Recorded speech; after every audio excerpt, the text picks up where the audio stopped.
everyone. Welcome back to the Fan Frenzy podcast. I'm your host, Chris Borgia, alongside co-host Ben Lotman, Gabe Layden, Jake Holtzauer. We got the balloons early this time. It's kind of tough. Today we got a nice and long one for you. There's a lot to talk about, especially because it's been a little bit since we've had an episode. We've been the fellas have been real busy as of recency. Final season, everybody's been real busy. That moving forward, to get into our news, start off with something that happened as of today. The MLB had their draft lottery today, and the Nationals won the first overall pick in that draft. That's scary, dude. Also, scary. Funny is that the White Sox, who just had the worst season of all time, got the 10th overall pick. So yeah, that's like that what? fair. The Phillies had what pick did the Yankees have, if you know? Phillies had 26. I almost had the top 10. I'm sure they had 31, right? Because they were the second best team. So somebody wants to catch up, but I'm sure that's around what they would get.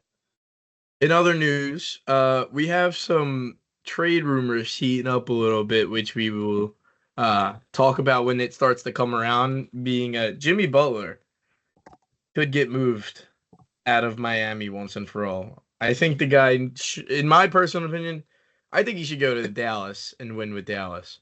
Ooh, what does a trade package look like that for, though? I don't know. I really don't know. They're not going to give up any of their big three, right? They can't. Nah, I could see them moving. I could see them getting tired of Clay. 1,000%. I could see them getting tired of Clay already. Damn, that's crazy. I think they don't move. I think they don't move. You think they would really take Klay Thompson for Jimmy Butler? Yeah, I don't think so. Why would you ever? You mean Miami do that? No, Miami wouldn't do that. I'm saying Dallas would, of course. But, yeah, I mean, I would hope so. That's like a robbery. I think the only guys that Dallas doesn't move is Kyrie, Luka, and I think Gafford and Lively.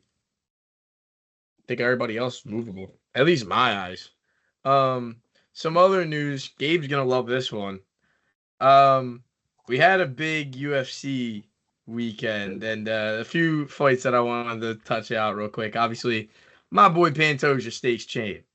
I called that one. Yo, shout out to Asakura though. That dude's nuts. He's fast, Gabe. He's got real fast hands. I was getting nervous out there. I was like, this dude gets a debut shot at the champ. I'm like, how good can he really be? And he really impressed me for the little bit that he fought. Like he was fast and he's electric. He's actually really enjoyable to watch. There's also a big win from. I won't touch on it too much because may have some player of the week implications here. But yeah, go on with the next one. There was also big wins from Bryce Mitchell and Shavkat. Shavkat, bro. You seen the reporter saying?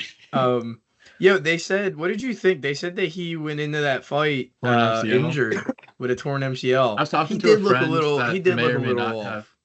I was talking to a friend that may or may not have made a special appearance on Ben's screen in the podcast once, and he said that this is the case with a lot of fights. When you're a fighter, you're not going into every single fight healthy. It's just not how it works. Yeah, with sparring and everything that comes with that. So I think it's very possible. However, I responded to him. A torn MCL is not a low ankle sprain. That's a torn MCL. Like, do you think he looked a little slow too?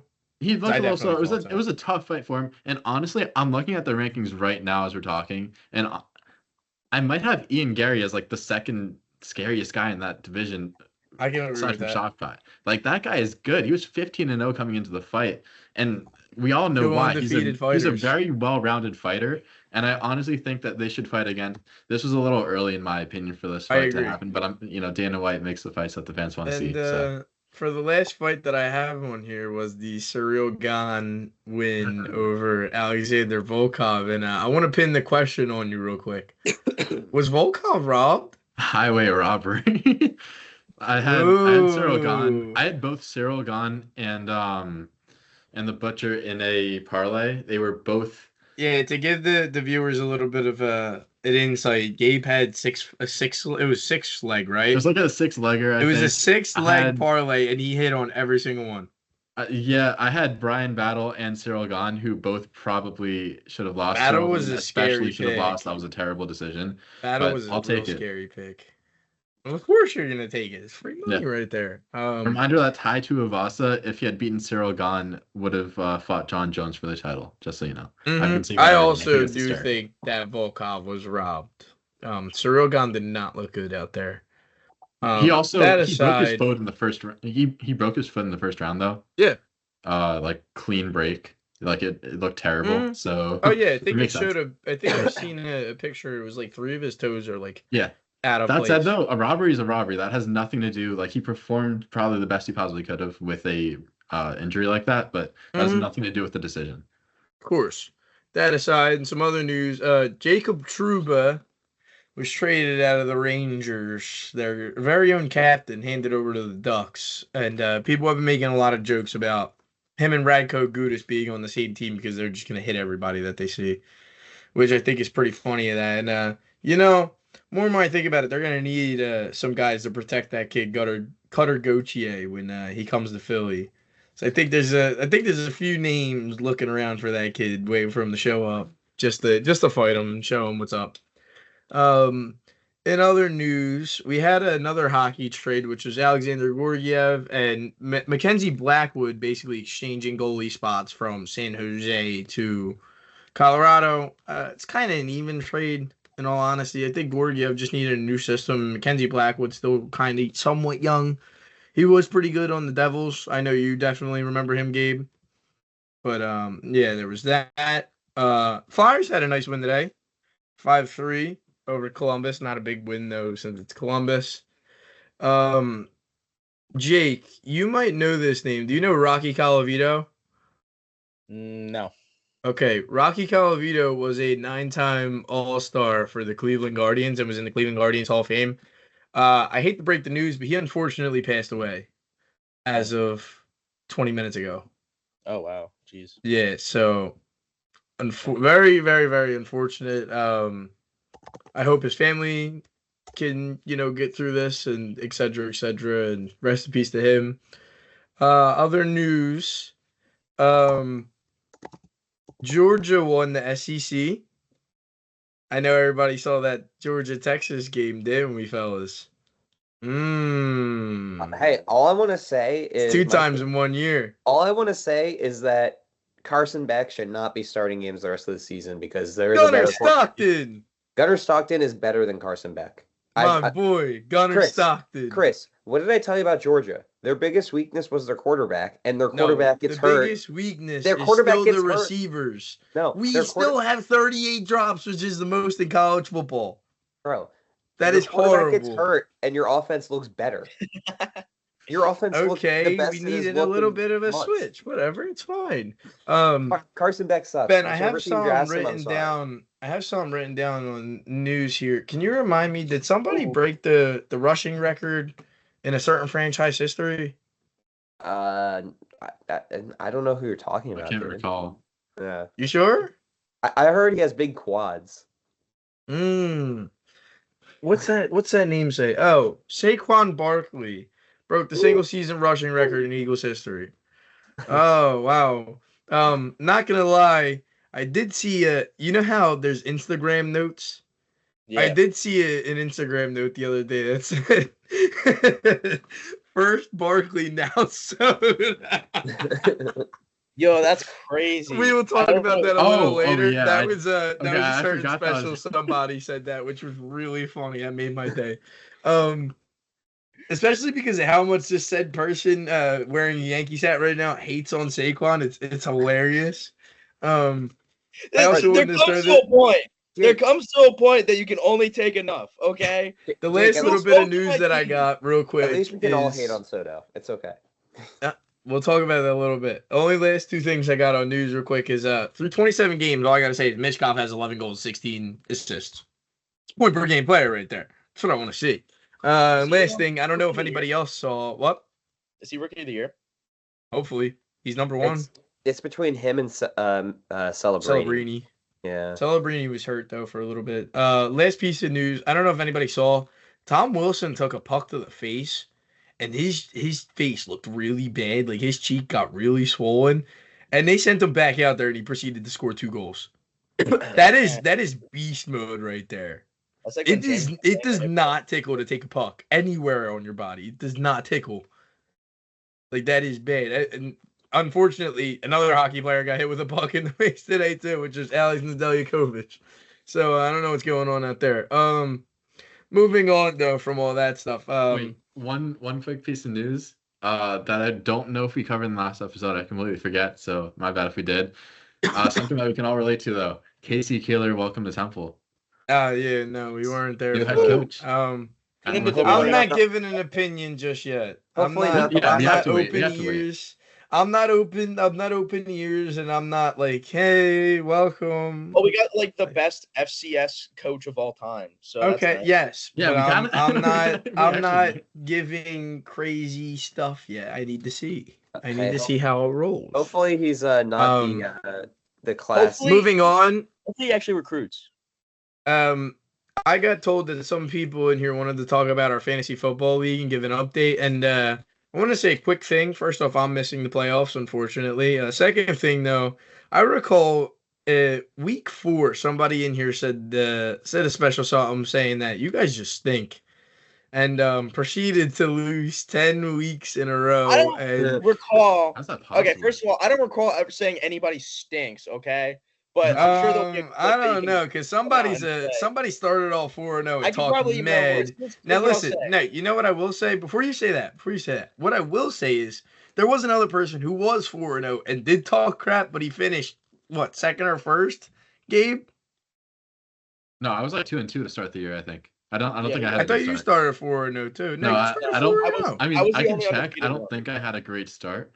No, I'm pretty sure you and Jake were the ones who started 4-0, both of you. I don't think. And me and Ben were 2-2. Is there a way to check that? Oh, there is. Yeah, you look at your schedule. Yeah. You see how I thought I was the only undefeated one for like. No, there were 2 people. Maybe it was. Was it James? It might have been James. Yeah, I started 2-2.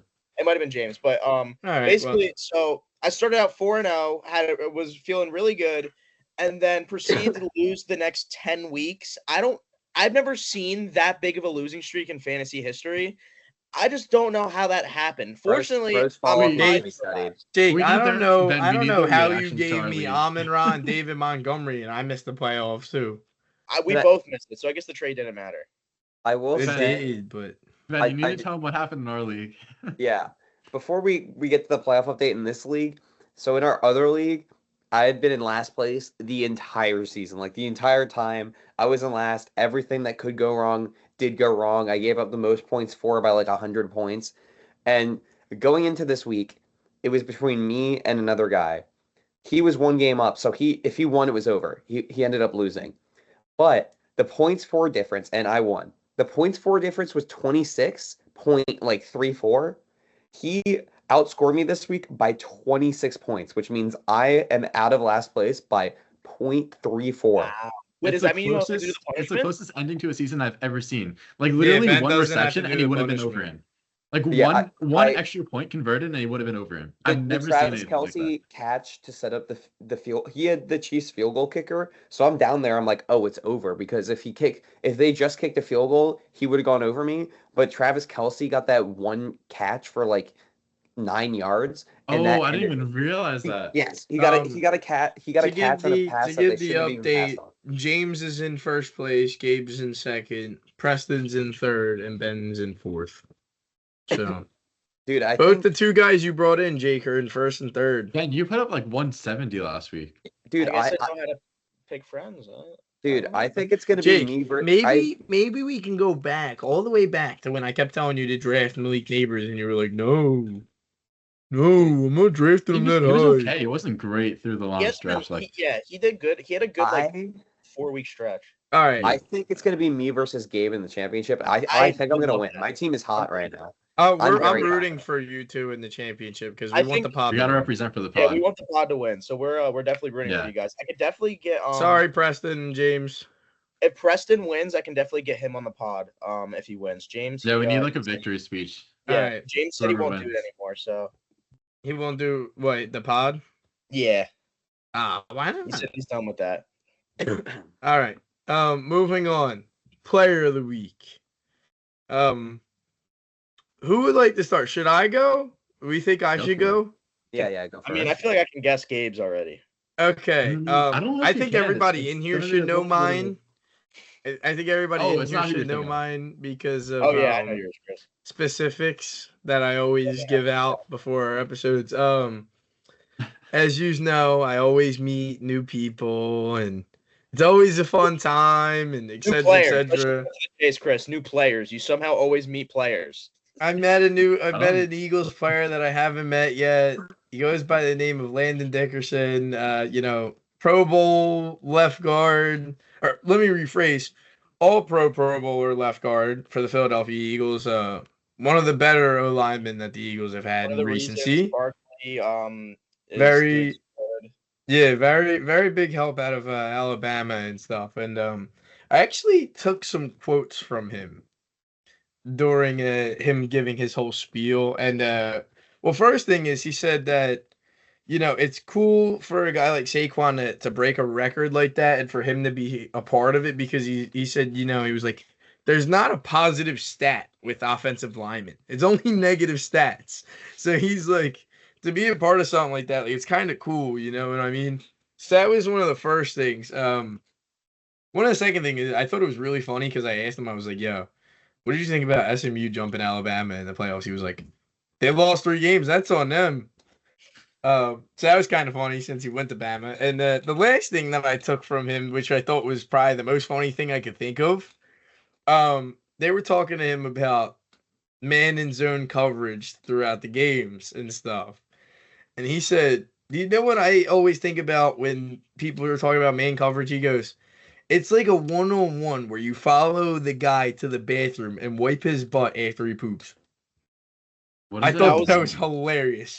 I thought it was hilarious. Like, what's even the context on that? That's it. I thought it was hilarious, dude. I thought it was so funny. That's crazy. I can't believe an NFL player would just be walking around talking like that. No, yo, I'm sorry, but he is like naturally really funny. Yeah, I was gonna say he is really naturally really funny. Yeah. By the way, his hands are huge. I would imagine he's got he might have bigger hands than Shaq. When that dude shook my hand, I thought my hand was like a baby hand. I was like, yo, what? I was like, what the? That's crazy. What is this? I'm not gonna give a confirmation on this one yet either because, when I usually meet these players, Brandon Graham is usually at all these events. So I'm not gonna give my confirmation yet, but I do have a really good feeling that he might be back next year. Also, for the second time in my life, for the second time in my life, I got to meet my role model. He was at the event. Big Dom? For the second time. Yeah, for the second time I met Big Dom. Did he recognize you? No, but he's still one of the nicest people, bro. There was like 30 different people walking up to him for pictures, and he's the nicest guy possible. Every time. I really enjoy Big Dom. And yeah, that's that, though. Thank you to Landon Dickerson for a nice time, and same with Big Dom and BG. Who would like to go next? What's Jake reacting to right now? Go, Ben. Spotlight's yours. First of all, Jake, what are you reacting to? It's baseball news if you want to hear it. No, is it no, text me. It's not free agency news. It's somebody on the trade block that narrowed. Corbin Burns to the Mets. What? That's just a lie. Okay. That's just a lie. Blatant lie. Go, Ben. So before I get my theme is basketball. Because we're not talking a lot of basketball in here.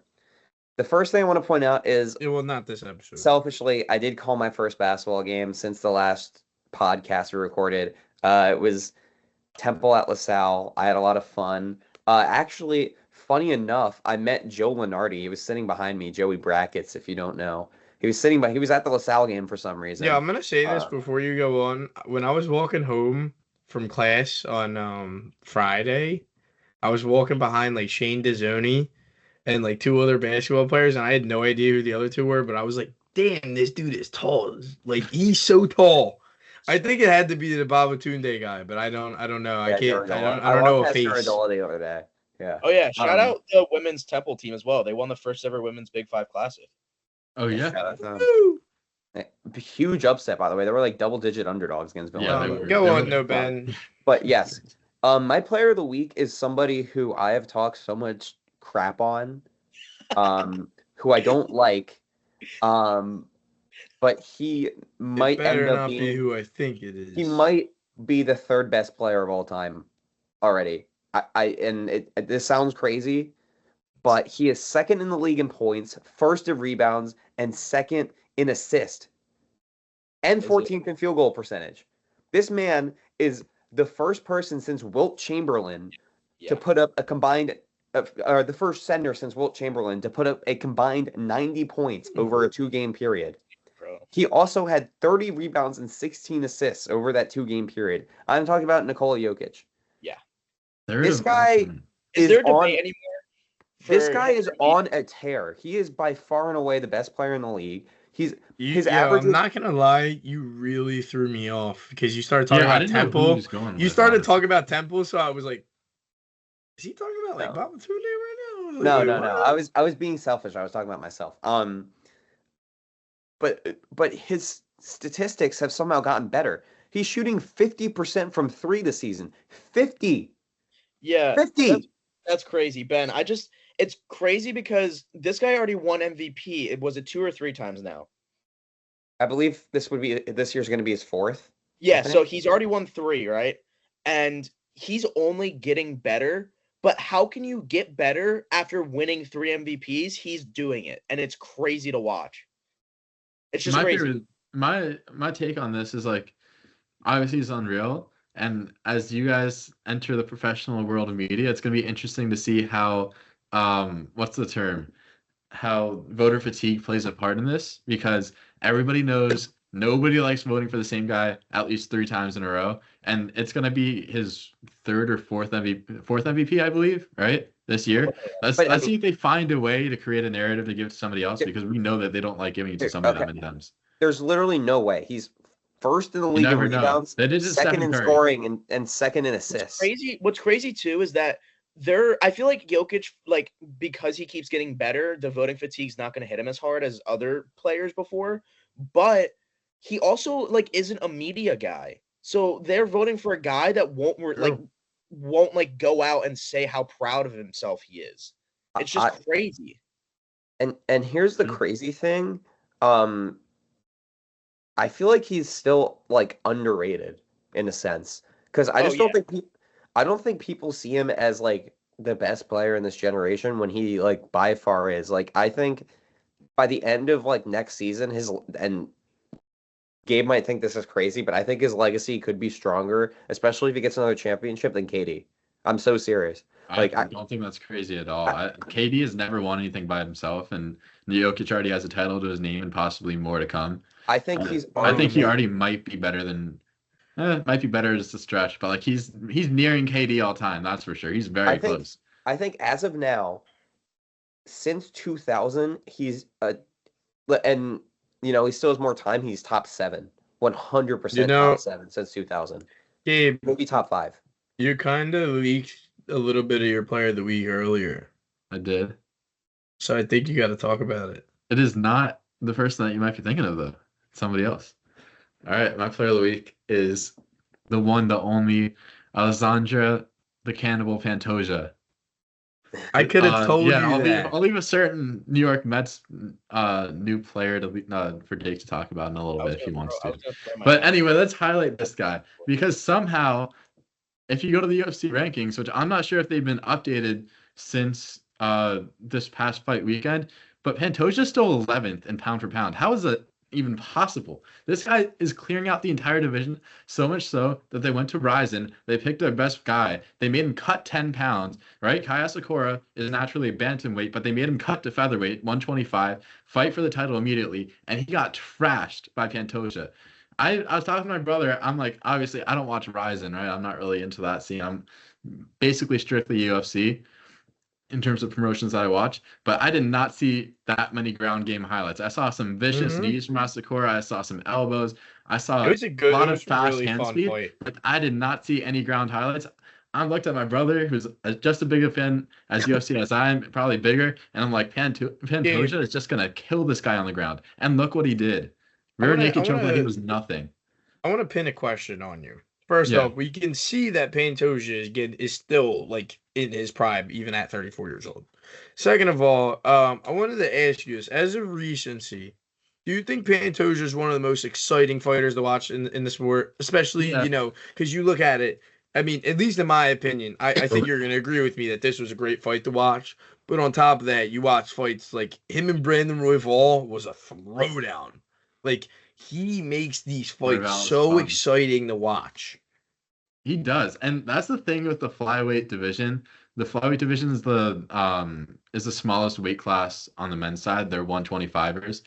And because of that, they kind of don't get the same rep that the heavyweights do when, heavyweight is a 265 limit. 125 is crazy weight. It's insane to even think about. I weigh because they're 125, they are so unbelievably fast. And something that you don't get from like the bigger weight classes is that there's no time wasted on the ground. The grappling is like no other weight class just because of how fast they are. They're always looking for a way to change positions. They're always looking for a way to get the finish, get the submission. It's so fast that when you go up to the heavier weight classes, which no shame on them, but we're so used to seeing like heavyweight champion of the world being like the guy to beat. But when you see those heavyweight exchanges on the ground, usually they're slow, they're panting, they're not out of shape, but they're heavier guys. It's harder to move that fast. When you're 125, everything's lightning quick, and it makes it so much harder to beat a guy like Pantoja. That he's that good on the feet, on the ground, wherever. You just can't beat this guy. Very true. Very true. Jake, spotlight's yours. If Gabe went with the guy that I assumed he would have went with, then I would have went with another baseball player who just signed as well. Well, don't do baseball players. But I'm not. I'll. If Gabe didn't do baseball, I won't do baseball because our next segment is all about baseball. So I can talk about him regardless. So I'm gonna go the Ben route and give a spotlight to another amazing basketball player right now, and he goes by the name of Karl Anthony Towns, baby. Boo! What do you mean, boo? He looks amazing. Yeah, he's like the worst defensive player in the league, but he's second in the league in rebounds right now, which was a knock on him coming into the Knicks. Jake, do you know who that is? Yeah, because they don't have anybody else on the team. Because I still know who that is, Jake, if you know what I mean. Who? That will always be the guy who got choked out by Ben Simmons. Well, that's such a crazy reference. Ben Simmons sucks. Anthony Towns is one of the best players in the league. No, Ben Simmons is better. That's crazy. Because I want Ben Simmons and him in the octagon. Playing it, Gabe. Playing it. I don't know. He's 12th in the league in points. He's averaging 25, 13. He's second in the league in rebounds, and he's shooting 53% from the field. He's having the best year of his career right now, and everybody questioned the trade for the Timberwolves and the Knicks, and the Knicks clearly won the trade. Dante DiVincenzo. I don't know if everybody questioned it. I think a lot of people were like, the Knicks clearly won the trade. I more questioned the fit. I don't know. I think this guy over here definitely thought that the Timberwolves won the trade. I don't know. You're pointing to me or Gabe? I'm pointing at you, Chris, on my screen. You definitely. I still like Randall with DiVincenzo. DiVincenzo's like Julius Randle? Bro, Julius Randle just looks like he does not want to be in Minnesota at all. Exactly. He doesn't want to be anywhere, that guy. Even when he was in New York, he was struggling to share the ball. It was tough to watch, honestly. Cat has a chip on his shoulder, and it is extremely fun to watch. Shout out Cat, and also shout out the Knicks because they are going into the NBA Cup semifinals starting Shout Wednesday. out to Jimmy Butler when the Sixers trade Paul George. I knew that team was going to be a problem, Jake. And Ben and Chris were like, well, whatever. We got. You heard me though. Shout out to Jimmy Butler. Shout out to Jimmy Butler when the Sixers trade Paul George. The Knicks have first round exit written all over them. I'm telling you right now. Absolutely not. Having Cat as your defensive anchor is just a horrible look. He's like one of the worst. You don't need him as a defensive anchor when you have Mikal Bridges. Mikal Bridges can honestly guard 1 through 4. Mikal Bridges has been one of the best, or one of the one of the worst defensive wings in the league this season. But it doesn't matter. We know his defensive ability, and 1 year doesn't define like that. Finish it up. I'm telling you guys. Wrap it up. The Sixers are on the come up right now. I'm just telling you. Crazy. You guys suck. Joel Embiid has been in his one game back. I get biased. I get biased, but I'm not that biased. Wrapping that up. They are. Moving into our baseball segment. And then our football segment. I'll start, and then we'll sort of move up because I'm gonna go over. At least I think I have everything written down for what happened while we've been on break. So let's start off with it. It was the simple one. Roki Sasaki was posted. Teams can now talk to him for a nice signature. Yankees got a meeting on the paper. Already? I think he's gonna be Padre. I also think he's gonna be a Padre. I don't see any other team Padre. Why? Wait, what's going on with the Padres that you're so convinced? Because there's a lot of rumors. Because all these a lot of these Japanese players end up on the West Coast. Yeah, that makes sense. The Padres need a starting pitcher in their rotation for this upcoming season. The Dodgers don't need a pitcher. The Angels suck, and Seattle doesn't need pitching either. So it kind of just comes down to that. If he comes to the East Coast, I could see a number of teams. But I honestly think there's like a 90% chance he signs with the Padres. So, Where do you two think he's going? The Padres are a good shout. I'm just saying the Yankees were one of the first teams to meet with him, and they said it went well. So I'm hopefully. Is that bias? It is, but also I think there's a chance biased because we just had the biggest snub probably in MLB history. So I'm gonna use my bias here. Is that true? All right, we'll talk about that a little later. Moving on to our first trade that we had, which actually happened tonight, which was Jimenez got traded to the Jays for Spencer Horwitz. WJ's trade. I think the really good Jays trade here. I think the Jays finally making a move. Bro, I think the Jays got fleeced. What? I think the Guardians have done it again. I think they have. I think they replaced. Have you seen Jimenez in the field? What? Jimenez is one of the best defenders in the league. Jimenez is nasty in the field. I don't care. He can't hit. You guys, I'm saying that because you're basically a Blue Jays fan at this point. You guys need hitting. You guys were like the worst hitting team in the league last season. I don't care about defense until you can hit. Here's the thing. They don't need Horwitz. They have Vlad. Look at the Dodgers. They had no good defensive shortstops. They easily won the World Series. Like teams defense at shortstop is probably one of the most. There's a really big. That's a really big comparison between the Jays and the Dodgers. Here's the thing. The Dodgers are stacked. This trade, I think. I understand why you think the Blue Jays got fleeced, Ben, but I think this was the matter of they weren't searching to try to get Jimenez. I think they were trying to shop Spencer Horwitz, and Jimenez was the offer that the Guardians sent for Horwitz. Horwitz is a good prospect that has a lot of potential, but this also is good for the Guardians because they just drafted Travis Bazzana, one of the best prospects in most recent memory. It's true. At second base. He looks like he could potentially be the best offensive second baseman in the league right away. Now, I don't think he gets called up right away and starts the year out in the majors, but I think he makes it to the majors this year. And he is a dog. And when you compare him and Jimenez can only play second base because his arm's not good enough to play shortstop. Fair. And they have Brian Rocchio at shortstop, so there's no point of trying to move him. I think the big thing with this trade is they wanted to get another guy in case if they move Bo. And they're both lefty. Bazzana is lefty. Jimenez is lefty. Bazzana, you don't have to worry about the defense if his offense is that good at second base because second base really isn't an offensive position. And Spencer Horwitz can play all around the diamond. I think I texted as soon as this trade was made, they moved Horwitz to first base. Naylor becomes the DH because their DH position was more of like a flexible position besides having a straight DH. What about David Fry? He sucked last year. Here's the thing. Big playoff guy. And this is the main pivot point that you didn't mention in that and why I think this is a really bad trade for the Blue Jays.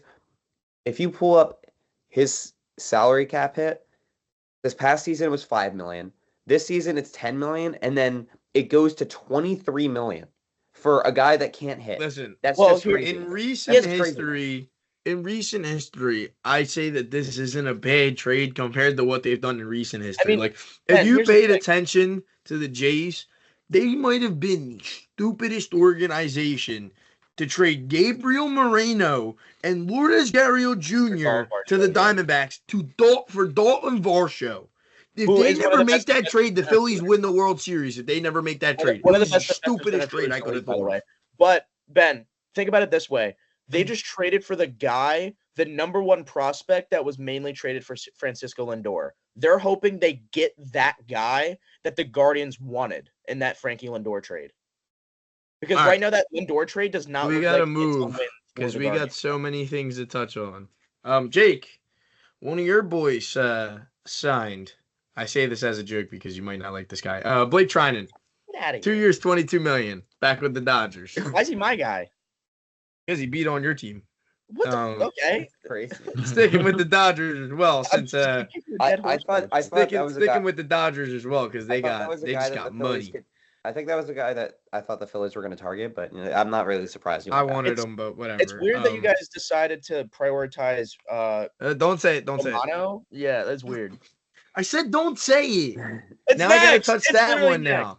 It wasn't next for me at all, but now I gotta touch base on that one. Yes, the Phillies did sign Jordan Romano to a 1-year, $8 million deal. That's one of my guys. It's a mid-sign. I love throwing it out there. That's one of my guys. Buy low. It could be Craig Kimbrell, which would suck. Are you really bring back Jeff Hoffman now? Bring back Jeff Hoffman now. Stop waiting, bro. $7 million for a free agent in baseball is pay Jeff Hoffman the $20 million. If he wants $20 million, pay Jeff Hoffman right now. I don't care. Moving on from that, I was trying to stick with the Dodgers before Jake let it slip. Michael Conforto, Gabe's former boy, signed with the Dodgers for 1 year, $17 million. Let's just overpay. Let's just drop like every single dollar we have. Like, this is insane that the Dodgers have so much money. Michael Conforto is insane to me. He was solid, but like $17 million. The thing is, he's going to have a great year because he's on the Dodgers now, because that's what everyone does.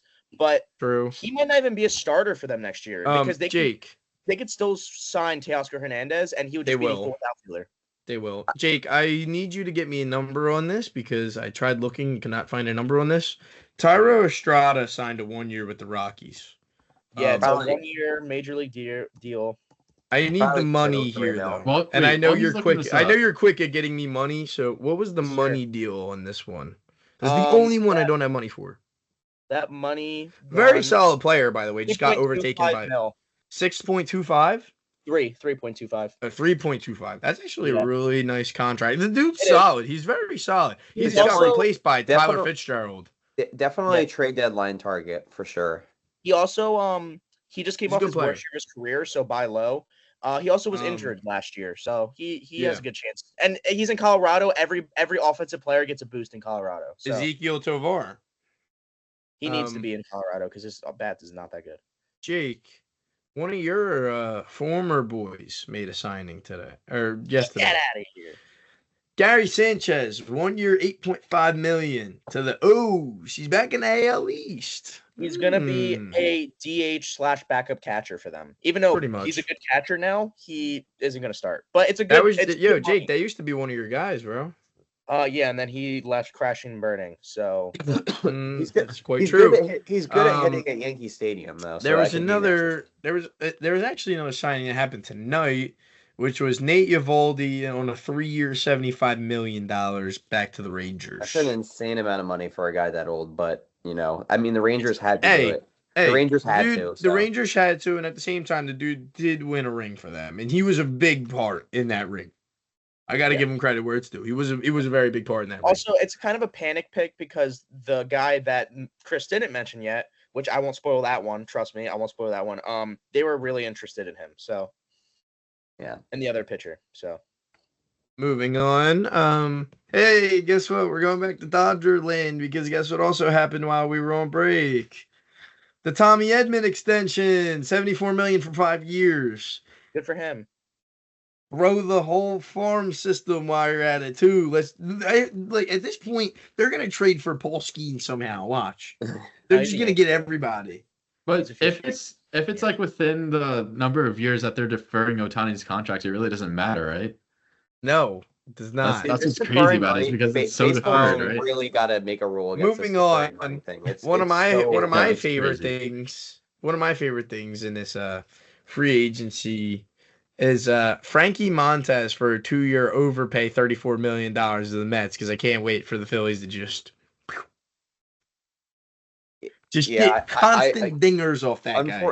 I'm trying to be unbiased in my takes, but I unfortunately do think that is not going to end up working out for the Mets very well. Frankie Montas is not. It very much that is a big overpay. It very much reminds me of a signing that the Phillies actually made. He did nothing on the Yankees. So. He reminds me of nothing there. He was hurt with the Yankees. It's like the Taijuan Walker signing all over again. Like the last time Montas was good anyways was with the Red Sox. Oakland A's. I don't know where that one came from. Red Sox actually came because that was the next team I was going to talk about. Another one of Jake's former boys, Aroldis Chapman. 1 year, $10.75 million to the Red Sox. There was actually a statement that came out on that one, which was I'm trying to recall the player who it was. One of his former teammates said, "Yo, you finally are living your dream," and that apparently he always wanted to be a Red Sox. Weird. That's kind of crazy. That's kind of crazy. He's just going to be the setup guy. They're going to have the oldest bullpen of all time. He's just going to be the setup guy. I think he's going to be a trade piece. No, because the Red Sox are going to be not playoff contenders, but they're going to be looking to make a playoff push. I think they could be playoff contenders if they're young guys. Moving back towards the Mets a little bit. Gabe, you lose one of your starters, Luis Severino, getting the $67 million to the Oakland Athletics. You know why? They're chat, and I was like, this is their biggest contract ever.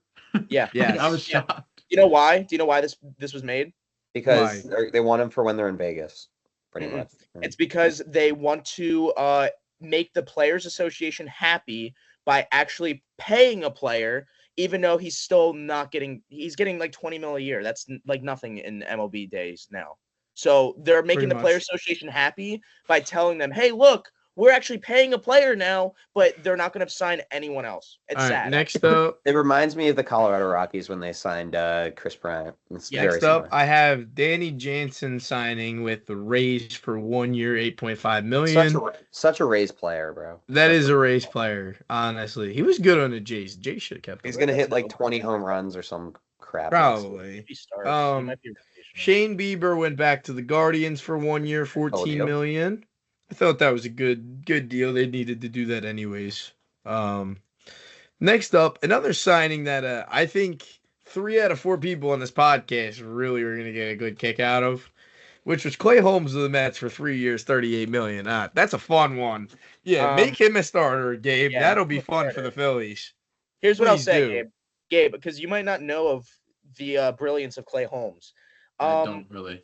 So he was the Yankees closer that led the league in blown saves last year. Okay. Big difference between saves and blown saves. Really big difference. And the thing is, he was good when he came in the 9th inning. He was bad when they brought him in the 8th inning and the 9th inning.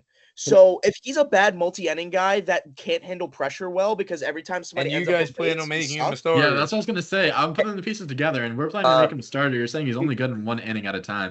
Do you guys want to hear his statistics? The last time he started in the MLB, for the Pirates, started 4 games. His ERA was a 6.84. His ERA plus was a 58. His FIP was a 5.4, and his WHIP was a 2. I love that. I think that's what he is. Gabe, I'll say this too. I'm pretty sure Jake is very happy with having a guy like Lou Weaver around. Now I am. I'll say this, Gabe. If you see Clay Holmes get out of the 3rd inning and he gets pulled, be happy that he got out of the 3rd inning, because he couldn't have gotten out of the 2nd if he really tried. I will say the Mets have done a good job with their starting pitching the last 2 seasons. So last somewhat small signing I got here, then we'll move into the bigger players. Tyler O'Neill signed a 3-year, $49.5 million deal to the Orioles, which is basically the Santander replacement there. It's such a weird. I just don't get why. In my personal opinion, though, I would have just paid Santander the extra to bring him back. In my opinion, I wouldn't have signed anybody. Just keep your young guys. Let them play. O'Neill. Oh no, because the Orioles need to spend a little bit of money. They need to spend now. They need to win now, because they're not going to be able to pay their bigger. I like Santander though. I would have kept him. But here's the thing about O'Neill. O'Neill, I'm pretty sure is younger. And no, O'Neill, he's not. So no, I don't think so. They're like both the same. They're like 30, 31, right? Each. Santander's younger than him. I think Santander's like 29. Okay, well, O'Neal's like 31. Here's the thing about O'Neal. O'Neal's just better defensively. Santander sucks. He's faster. And he's faster. Yeah. So he's just what they more want to build around, which is a faster, not younger, but faster, more defensive team. So they got the guy they wanted, basically. So all right. Moving into the bigger signings. Started off. Dodgers, let's throw our money everywhere again. Blake Snell, 5-year, $182 million. As if you didn't think it was over yet, guys. Don't be shocked if the Dodgers bring back another big free. Are we watching baseball this season, or are we gonna watch baseball? If you want to watch the Dodgers win again, then yeah. Well, Dodgers. I hope the Dodgers play the Mets again. That'd be awesome. I do. Actually, not really, but yeah. I hope the Phillies win the World Series. That's what I hope. I hope they play the Mets with Shohei, Mookie, we took Teoscar, Yankees Freeman, can take the 6. We did. And just every other crazy bat that they got. Tommy Edman. I mean, hey, yeah, big bag for Blake Snell though. I mean, shout out to that guy. Baseball is about to run into a really big issue of non-competitiveness. Just the top 8 teams at the top are going to be so much better than every other team. Before we continue, there is a very high chance that the MLB goes on strike after this next season because of all the deferrals, the extremely large contracts that players don't deserve. Gabe, it's just like I don't know what you're talking about me for. I don't know. But the thing is, there's going to be a strike in 2026 because the teams like the Rockies, the Pirates, the A's, they can't compete in the free agency. They just Jake, who would be going on strike in this case? Would that be the players, the coaches? The smaller teams. I got 3 signings left, guys. That we're done for baseball. We move into football. Okay. We're not doing predictions for Willie Adames. No, Willie Adames signed a 7-year, $182 million deal with the Giants. I think the Giants needed a guy. They needed a guy, and I like the fit there. You got him and Matt Chapman over on the left side, which I think is a nice duo pairing together. I think Adames is a great bat anyways, too. So I think it's definitely a good move by the Giants. Yeah. Here's the thing with him, though, is he's very inconsistent. So he could be really, that could be a really bad signing. Or it could work out. But I think it's going to work. I think it'll work out. He seems like a Giant. Jake, did a certain guy sign with the Yankees today? He did. Who? The Yankees got pitcher from the Atlanta Braves, Max Fried. I'm gonna thank you for that, for taking him away from the Braves. Yeah, $218 million. What a deal, baby! That's a steal. And he's a lefty. Wait, you forgot to mention something. Lefty.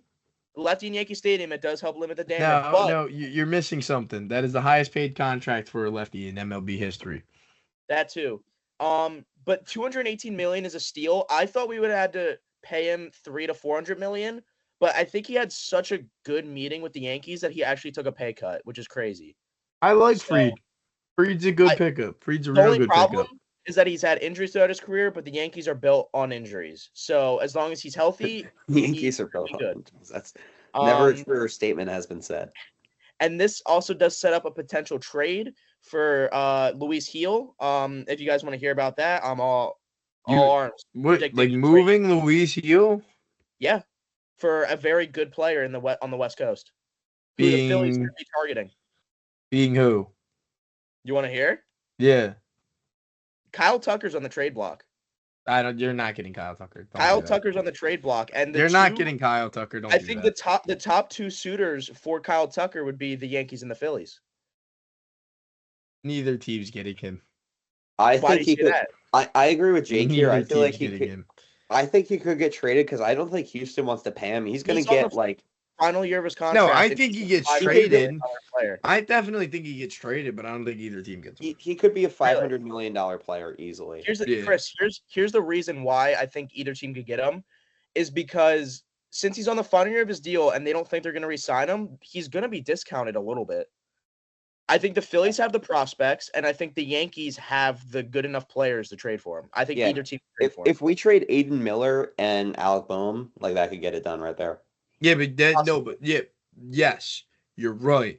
But if the Phillies trade for him, there better be an extension behind it. I'm not trading for 1 year of him. I want an extension behind it. That's the thing. You don't want to do another the guy that Gabe got. Well, we're about to talk about it now. Yeah, but we're about to talk about it now. Real quick. Yeah. This is would you want Kyle Tucker if you got the extension with it? Yes. Do you want Kyle Tucker? Yes, he's like a perennial MVP candidate. Yes, he is a potential MVP candidate. Now, if I'm the Phillies, where does he play? Where does Castellanos play? Because Castellanos stays in right. Castellanos stays in right. No, so Castellanos goes bye-bye. He can sit on the bench. I don't care about Castellanos. Right. That's the thing. Tucker is one of the best defensive right fielders in all of the league. Jake, let me take the spotlight for a second. All right. Ben doesn't pay attention sometimes when there were two guys to do anything in the postseason for the past 2 years, being Bryce Harper and Nick Castellanos. Nick Castellanos will stay in right, Kyle Tucker will play left, and then you would have Rojas or Marsh in center, whoever you prefer. That's the thing, though. Tucker is one of the best right fielders in the league with one of the best arms. You really want to move that to left field? You don't have a choice. I'm not moving Castellanos. I agree with Ben. Even though it's an expensive bench piece, I think Castellanos moves to the bench. I don't move him to the bench. I mean, Nick Castellanos hit 200 in 2023, so I don't know what you were talking about, but, go off. Look at the postseason. I'm looking at the postseason. In 2023, he batted 200. I'm talking about this postseason because he didn't do this postseason. This postseason, how many games? He this played 6 games. He played is what I'm talking about. Like, okay, he had one good game, and that. Oh yeah, not even 6. He took him to 4. Yeah, he had like 2 or 3 good games.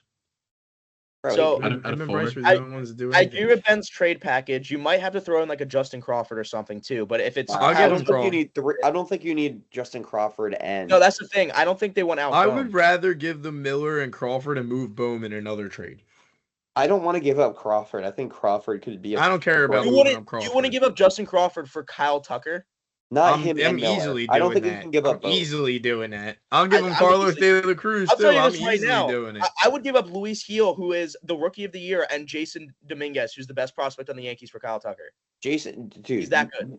The Jason Dominguez is untouchable. What are you talking about? No, I agree with that. All right, moving on, because this isn't about Kyle Tucker.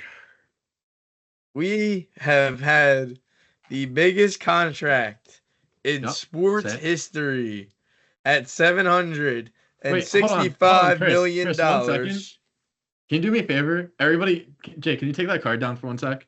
Just want everybody to smile real quick because nobody thought that was going to happen except for me. I called it from the beginning. Let me say this.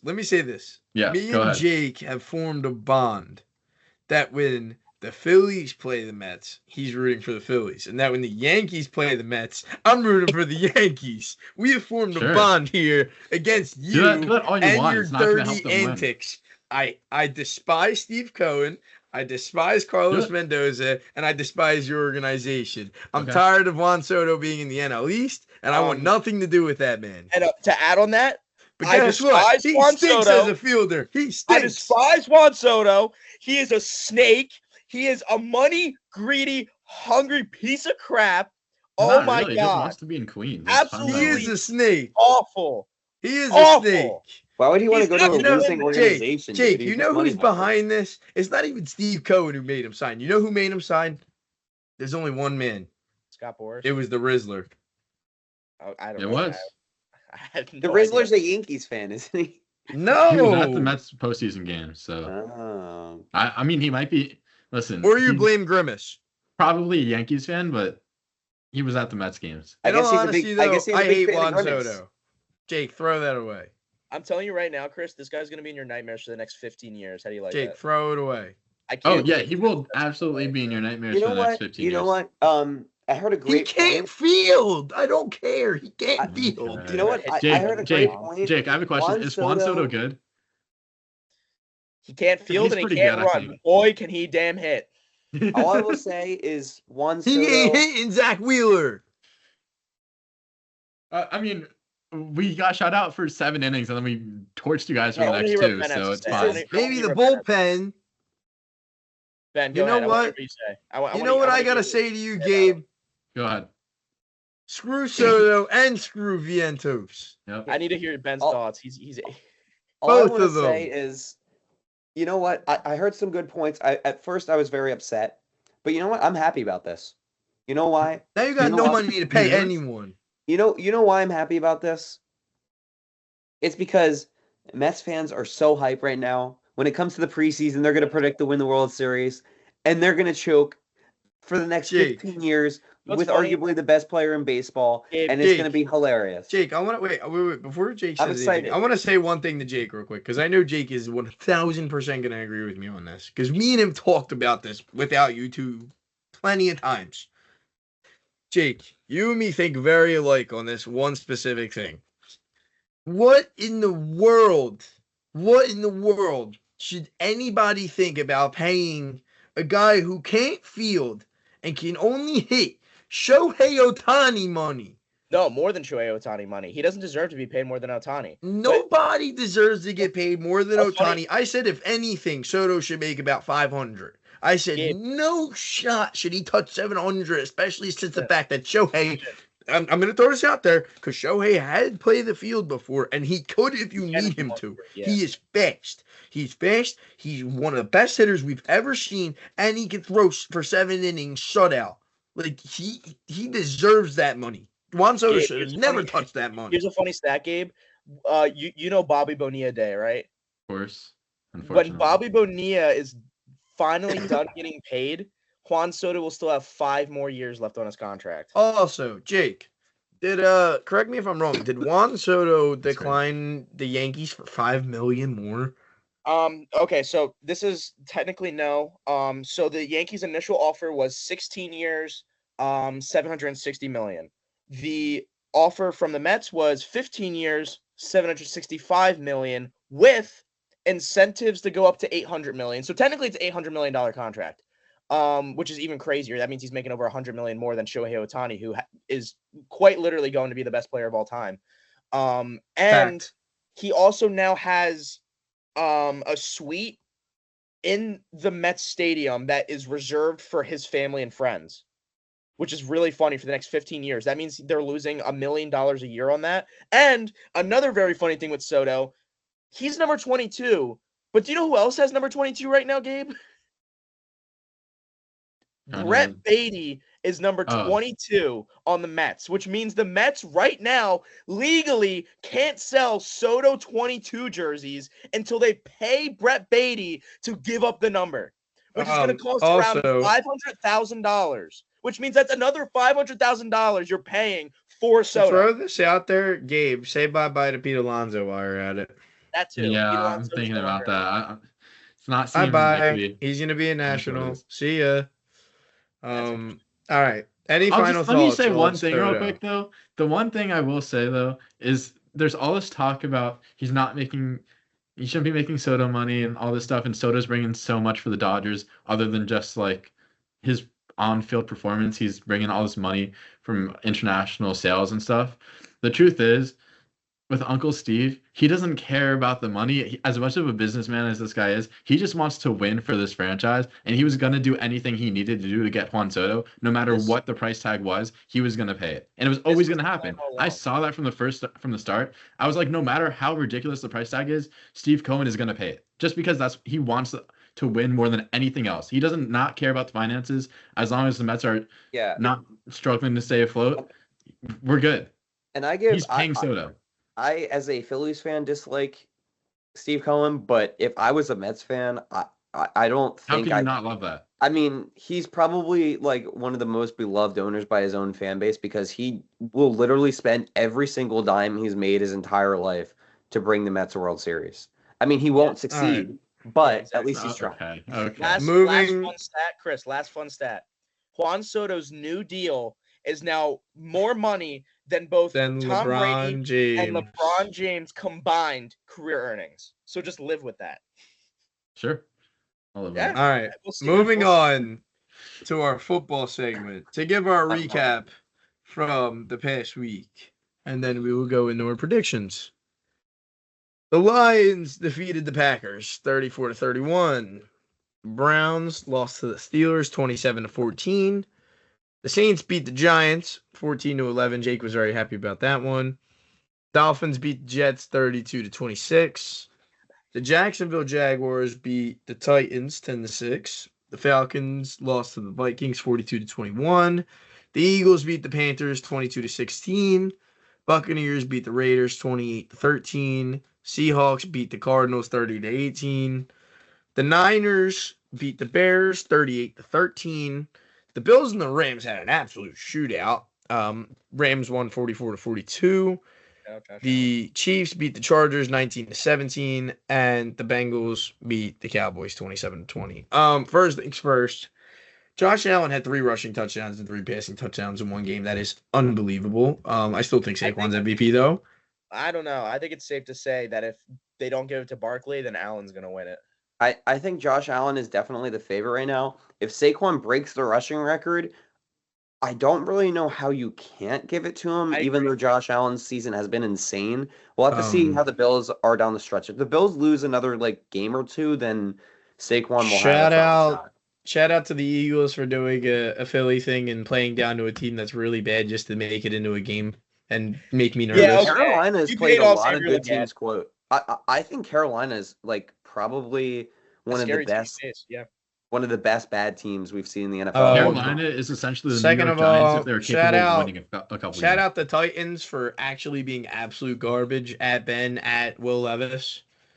Shout out to the Saints. Shout out to the Saints for not.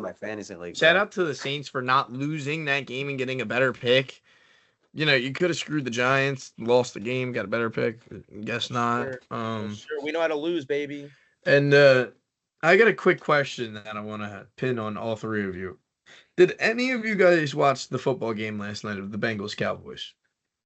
I watched a little bit. Okay, no, you watched half. You watched a little. Then I could not bring myself to watch that game. Okay, I was so stressed. I'm not gonna lie. I did watch the full game. Now, do you know why I watched the full game? To see the Cowboys lose. Jake is in the right here. If you didn't know, they had a special commentary with this football game, and it was The Simpsons. This was the second time I watched a sports game where they put cartoon characters and commentated over it, and it makes my life 10 times better every time I watch stuff like that. They got to keep doing that, please. I was gonna say, because as much as we're all sports fans, watching those AI simulations. Listen, I'm gonna throw this out there. The hands down, I hated last year's Super Bowl matchup. Me and Ben both hated it. We both hated the Niners and the Chiefs, but what got me through it was watching SpongeBob. SpongeBob Super Bowl was one of the greatest things the world has ever handed. We got Ralph scoring a touchdown on live TV. Yo, Ralph's touchdown was insane. I know you saw Barney getting the ball handed to him in the backfield too, and that boy was running. Listen, there was not a greater moment for me than watching the Chiefs and Niners Super Bowl where they just kept showing celebrities and turned them into fish in SpongeBob. That was hilarious. These things are unbelievably really funny, and they get better and better every time. Keep it up, please. It's only gonna get better, which is kind of insane. Yeah. Keep it up. Are we done? Are we going to do predictions next? Yes. Next thing you know, though, watch. They'll wind up doing a regular show football game or something like that. It's going to be really funny. I have a request for the next, the last few weeks of our picks here. Okay. And my request is, I think we should pick each game in the order of the standings. So Chris would pick first every game, Gabe second, Jake third, and me last. Because I feel like I've been picking first every time. And I feel like it's been putting me at a disadvantage because I feel like if you pick last, I'm throwing a flag. Else is doing, I'm throwing a flag. Majority rules, hand raised. I'm throwing a flag. I'm throwing a flag here. We're not changing the rules until maybe next year. Can't change the rules once it's already started. I feel like that's fair though. Can't change the rules once it's already started. We don't have an order of picking, and I always okay, fine, I'll just pick last. You guys pick in whatever order you want, but I'm picking last every time. I don't care. Ben, the one thing I will say though is, a few picks every now and then might be strategic based on whoever everybody else picks. But most of the time, we're gonna pick the team that we genuinely think is gonna win. I mean, yes, but I think last week specifically, you picked a lot of your games because you saw everybody else was picking that. It definitely did help me, but I was gonna go Chiefs. Who would I go? Chiefs, Seahawks, and Lions. No, he had fair picks. Lions he had and fair Chiefs picks. And Seahawks probably. Okay. He had fair picks. To be fair, he should have lost one of them because it would be a Chiefs way to win by hitting a doink in. Should I have lost or should he have just made the field goal better? He definitely should have made the field goal better. But okay, let's do this. I think I should have won that. First game. Sweat that out. First game of this next week. Are we ready, fellas? Yes, sir. Ben, you're not picking last every time either, Ben. You just go how you feel. Don't wait. Fine. Just go with it. That's how I do every time. I think about it for a minute or two and I just let it roll off. Starting off with our Thursday night football game. Now, see, it might be a little bit longer for me to think on this one because this one's a tough one. We have the Niners and the Rams divisional game. I'll start this one off. Okay. I think the Rams win. I think the Niners without CMC and Isaac Guerrero also is a bit banged up and potentially might not play. Yes, but they did just have a big win. I mean, to be fair, though, it is the Bears. But the Rams just also had a big win, so I'm going with the Rams. Going with the Rams as well. Oh, I'll go with the Rams. I'll go with the Rams. I'm not gonna second think it. This is a big Rams guy. I am a big Rams guy. I was very back and forth on this, and I picked this game before because I was not sure, but I did come to my conclusion. I'm gonna pick the Rams. I'm picking the Rams. All right, consensus. By the way, their offense is just too insane right now to be Gabe, stopped. You are within one game of Chris. I see you, Chris. I forgot You're making me nervous. Stop. I forgot to throw something out there last week. I really forgot to throw something out there for my news part. I'm kind of sickened about it. Gabe reminded me after saying you're a Rams guy. Shout out my boy Kobe Turner. Did anybody know what happened with him? I'm sure. First off, do any of you guys know Kobe Turner to begin with? Of course. Yes, Kobe I Turner's know insane. He's the Gabe, you're looking into like a cloud. Do you know Kobe Turner's? I feel like I've heard the name, but not really sure. He's the replacement for Aaron Donald. He had 11 sacks rookie year. He was very good. Shout out to him. Since none of you know, he was on The Masked Singer. That dude has an unbelievable voice. Actually? Yeah, he's one of the Masked Singer when OBJ was on that. Oh yeah, I remember. OBJ was on there. My Lotto was on there. Like we got studs on here. Yo, Kobe Turner though, he's got an unbelievable voice. He went to a Kings game one time for hockey and sung the national anthem. He's got a really nice voice. Oh, that's fire. Like definitely after the episode, you guys should look at it because he does have a really nice voice. What monster was he? He was called. No spoiler! Don't spoiler! Jeez. It would have gotten spoiled. It would have gotten spoiled anyways. Well, the fans at home might not have watched that episode yet. If you're watching The Masked Singer in 2024, yeah, but so they know what to look up on YouTube. He was called Goo. Listen, everybody knows every fan listener is a massive fan of The Masked Singer. So exactly. All right, next game. Trust me, I run the YouTube. I see all the YouTube statistics. So I know. Next game we got is the Commanders and the Saints. I'm going with the Commanders. Yeah. Give me the Commanders. This is such an easy one. I think the Commanders win. Jaden Daniels. Yes. By the way, Gabe, to influence your decision, Derek Carr is out, so Spencer Rattler should be playing. It's Rattler time. No. Wait, did they just pick up? Did they pick up? Was it them that got DiNucci or the Saints? Saints. Yeah, the Saints got DiNucci, right? Yeah, they got DiNucci. Ben DiNucci. The GOAT is back. All right. Is that your pick, Gabe, or are you going with the Commanders? I will be going with the Commanders. Okay, cool. Next up, we got the Chiefs and the Browns. I'm going with the Chiefs. Bro, I really want to pick the Browns. I really do. Yo, I'll tell you this. Jameis is the most interesting. I would pay Jameis Winston to give me a speech, bro. I would pay him. Yeah, honestly. I think Jameis Winston is probably the most insane quarterback. You can see how talented he is, but he makes the most boneheaded throws sometimes, and it's actually so painful. All right. And here's the thing. With that being said, I'm going to change my vote. Not kidding, just still sticking with the Chiefs. That's kind of craziness is what could be the Chiefs' kryptonite, but I'm still going to go with the Chiefs. Like I can't in good conscience. Chiefs, Jake, Gabe. Chiefs. Cool. Consensus. Next up, Bengals, Titans. Give me the Bengals. Bengals are pushing for the playoffs. Bengals have to win this game. It's got to be the Bengals. It's got to be the Bengals. Go Cats. Next up, this game could go 50-50, guys. Dolphins, Texans. It could. I struggled picking this one. I also struggled, but still struggling. Everybody struggled in picking this one. Gabe, who you got? I'm gonna go. I'll go first. I'll go Texans. Yeah, I'm also. This is in Houston, right? Well, I guess it's so. By the way, I already have this. Wherever they are, it's gonna be warm. But I'll go Texans. I picked this before. This has nothing to do with your guys' picks. I'm going with the Dolphins. I really like what Tua's been doing with and their screen game. If you want to look at some really good screen, crazy.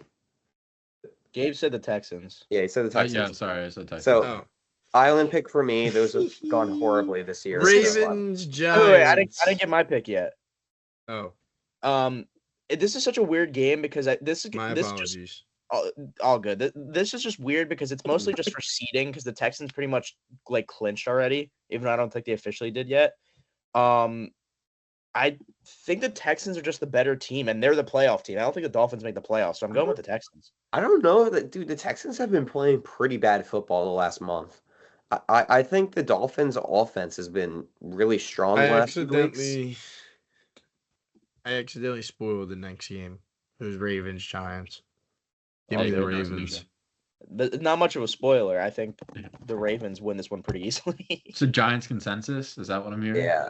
Ravens, Ravens. No, why are you cheering against us? We're 2-11. What are you doing? By the way, I'm just telling you. I don't know what the spread is, but I feel like this is going to be a low key though. I do kind of want the Giants to win for the sole factor of messing their pickup. I think this is going to be a close game for absolutely no reason, but the Ravens are going to win. Yeah. Anybody else got to make a pick here? We do. Yeah, we do play every game close. It's going to be the Ravens though, except for the one Eagles game. The Ravens are going to do awful, bro. Or do Ben. Yep. Jets, Jaguars. Let me hear it. That's rough. Both suck. This is a difficult game. Give me the Jets. Trevor Lawrence was playing. I got to go with the Jets. Aaron Rodgers had his best game as a Jet last week. So Jets. Aaron Rodgers is playing for a spot. Hassan Reddick legacy game. Aaron Rodgers is playing for a spot in the NFL next season, so he's playing. That is a Hassan Reddick legacy game. 5. Yo, shout out to the Jets for breaking the record for longest ever drought for not making the playoffs in sports history, 14 years in a row. And I'm gonna go with the Jets. I think that they're really gonna build off that stat. It only makes sense. Yeah, Gabe's riding with the Jets. Go 15. Yeah. You know, this next game's a very interesting one. It's the Cowboys and the Panthers. It is an interesting game. I'm actually going to go with the Panthers on this one. I feel like this might be consensus. The Panthers are the favorites. Especially with them losing Overshown now, who's been one of the best players on that squad this year. He might be out until 2026. What? How so? Because he tore his ACL, his PCL, and his MCL. His leg is completely screwed. Just everything that has 3 letters in it. Dude, he was balling for them too. Yeah, it sucks. So they're looking towards 2026 already. He's not coming back in 2025. Yeah, he may not come back at all with all that. We'll see. It's rough. I'm gonna go Panthers. I'm gonna go the Panthers. I do think the Cowboys have been playing better than I thought they would with Cooper Rush. But the Panthers, Bryce Young has been one of the best quarterbacks in the last 5 weeks. So I think he has been good. I'll give him that. I think the Panthers for next season are a sneaky team to pick to make the playoffs. But anyway. This is kind of why Ben didn't want me going last, but I did have the Cowboys already selected. I will be going Dallas. I think they're going to be some stupid way that they find a way to win this. They are the underdogs, though. Oh, interesting. They are the underdogs. It is in Carolina. So okay, the Cowboys have too many injuries. Zach Martin out for the year, praying that he's okay. He's one of the best offensive linemen of all time, and he might even retire after this year because of this injury. So I think it will. Yeah, I'm going with the Panthers because they've been hot, even though they lost against the Eagles. It was a lot closer game than everyone thought. So all right, time to keep flowing through because we still got a lot of games to touch. Buccaneers, Chargers. I'll ride with the Chargers. This is a tough Chargers for me as well. I'm also going with the Chargers. I don't think the Chargers take another back-to-back. You know what? I'm switching this up right now. I originally was going to go with the Chargers, but I'm going with the Bucks. I think they're going to want to try and stay in that. Ben's going the 3 island route this week. He has to if he wants to come back. It's getting down to the wire here. Yeah, well, this could put me in very bad last. Next up, we got Colts, Broncos, and I'm going with the Broncos. Broncos for me. Yeah, I agree. I think the Broncos are real good. I think they're going to make the playoffs this year. I really do. I was gonna pick the Colts, but I can't do 4 You know, Islands. it's interesting though because there's a If you real really good think the Colts are shot. gonna win, There's a real good shot that them, the Chargers, and the Chiefs all make the playoffs. Yeah, that would be and crazy. this is how they do it. If they Because I don't think anybody in the AFC East makes it, like only the Bills, and then in the AFC North it's going to be the Steelers and the Ravens, and then down in the South it's probably just going to be the Texans. Somebody's going to get snubbed, right? Yeah. How many wild card teams make it? 3? No, nobody's gonna get snubbed unless the Dolphins make a comeback. Two or 3. Oh, okay, I think it's. So if it's 3, the Dolphins make it too. It's 3. It's 3. Okay. Yeah, I'm gonna go. Yeah, Broncos. Okay. What all right. As Broncos for everybody. Next up, we got Patriots, Cardinals. I'm going with the Cardinals. Yeah, I agree. I don't think the Patriots are really competitive anymore this year. They want a bad pick. They want a bad pick. I want them to win because it further separates the Giants getting the number 2 overall pick, but I just don't think they beat the Cardinals. They want a bad pick, the Patriots right now. Yeah, so the Cardinals have to win this game if they want any chance of making the playoffs, so I got to go with the Cardinals. Cardinals also. Even though the Cardinals have been playing really bad. It's probably the hardest game to pick this week. This is a really tough game. Everybody, I think here, which is the Bills and the Lions. Oh, and, no, not that game. I know which game. I know what game you're thinking about, but Bills and Lions, harder than the other game. Because I was gonna say, I'm surprised that you're like even admitting to that because you and Ben are like the type of people who are like, oh, we're gonna blow them out of the water, but like it is a tough game, and I know we're not on that right now, but it's a tough game. I don't think the Bills lose back-to-backs. Really? I don't think the Bills could lose back-to-backs. I'm going first. I'm going Detroit. This team just looks so good. There's nothing else to say. I'm going to piggyback off Gabe. I think this win solidified Detroit's not losing another game the rest of the year. I'm going with Detroit. I think Detroit's defense has looked pretty vulnerable recently. Obviously, they have a ton of injuries, and I think Josh Allen is on a mission to try and claim that MVP. I know the Bills' defense has looked really bad, but I just think that Josh Allen has been carrying this team all season, and I'm going with the Bills. Chris is going through it right now. He does not know who to pick. Look at him. I thought you hated. Like, this is the most stressful. This is the most stressful I've ever seen him. Calvin Johnson. The Lions. You switched to the Lions? The Lions. The Lions. They're real good. Calvin Johnson's that guy. Listen, let me talk. Calvin Johnson's that guy. You know, even though he's not on the team anymore. Jared Goff. You know, we got Sonic and Knuckles. Give me the Bills. Oh my God. Give me the Bills. Give me the Bills. Give me the Bills. No. Give me the Bills. I'm telling you right now, I'm going to have more time making Instagram clips. That's the first one I make because that could be the game changer for Gabe getting first or not. Give me the Bills. Well, Jake, is that one and probably the next one?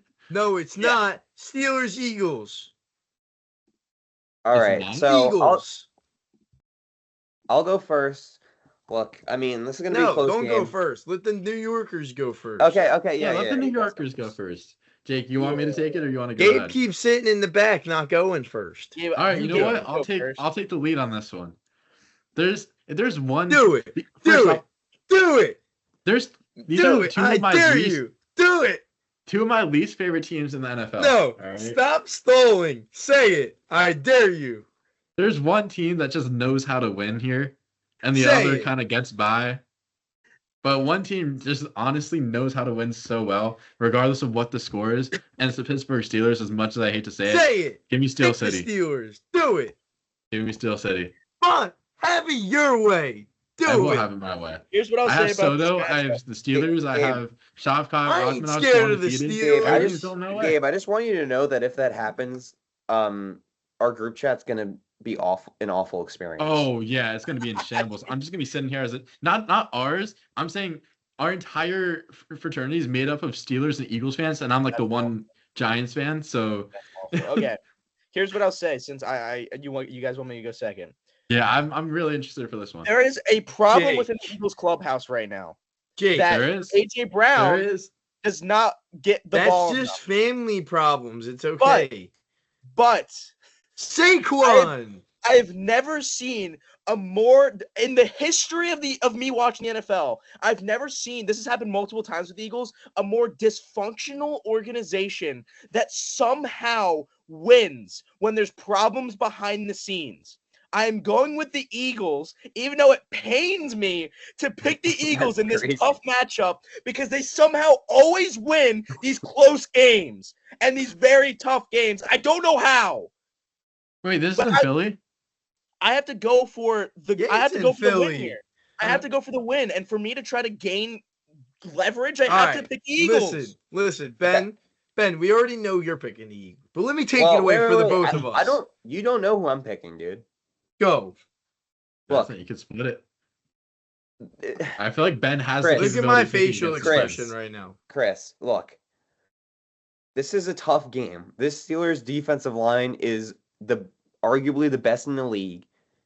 You know, the Eagles have some locker room issues, whether you believe them or not. I don't personally, but you know, it's a little crazy right now. But go Birds, baby! EAGLES Eagles! We're winning. This is my face right now. Second of all, Brandon Graham already cleared some of those issues, saying that it's not as bad as people think. Second of all, I've said this once, and I'll say it again. The Steelers are overrated. They are overrated. We are not going to sit here and act like the Steelers are the biggest team around. They are a first-round exit in the playoffs. They are not as good as people are making it seem. George Pickens is a great receiver. Don't get me wrong. Najee Harris is having a great year. Don't get me wrong. It's Russell Wilson at 37 years old. He's not that guy. Give me the Birds by 50.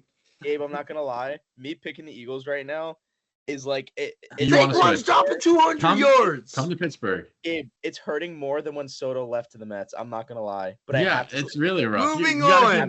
Moving on. We have the Packers, Seahawks. This is interesting because I feel like Packers. Here's the thing: we all picked the Cardinals to beat the Patriots, and that means that if the Cardinals win and the Seahawks lose, I believe the Cardinals get sole possession of first place.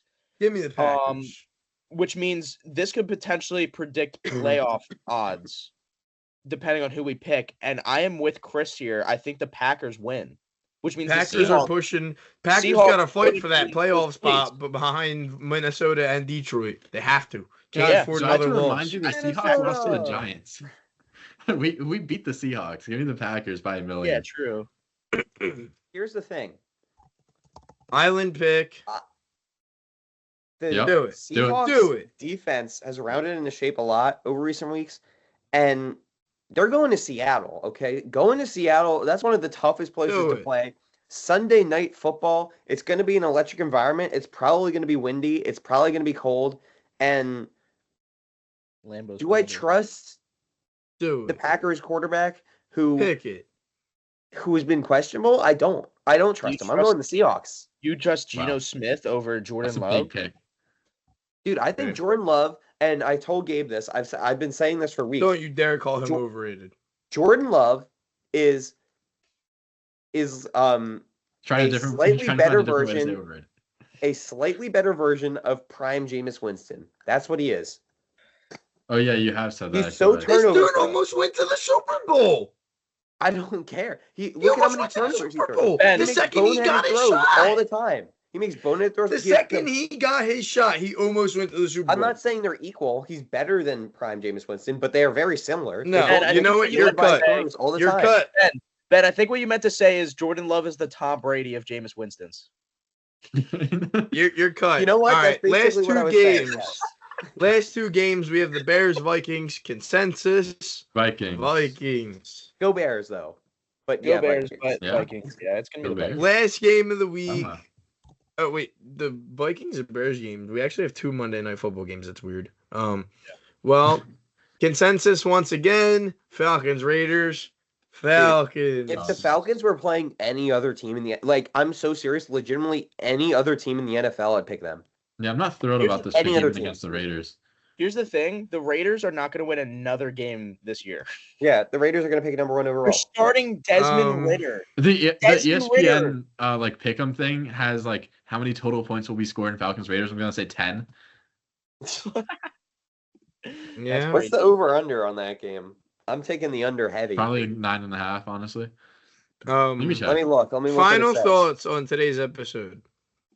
There's more MLB free agency to be had. The over/under is 40. I actually forgot. 44.5. Jake. I actually forgot a free agency signing. Yimi Garcia signed with the Blue Jays. Oh, he went back? Good for him. He was with Seattle. Well, he got traded there from the Blue Jays. Did he?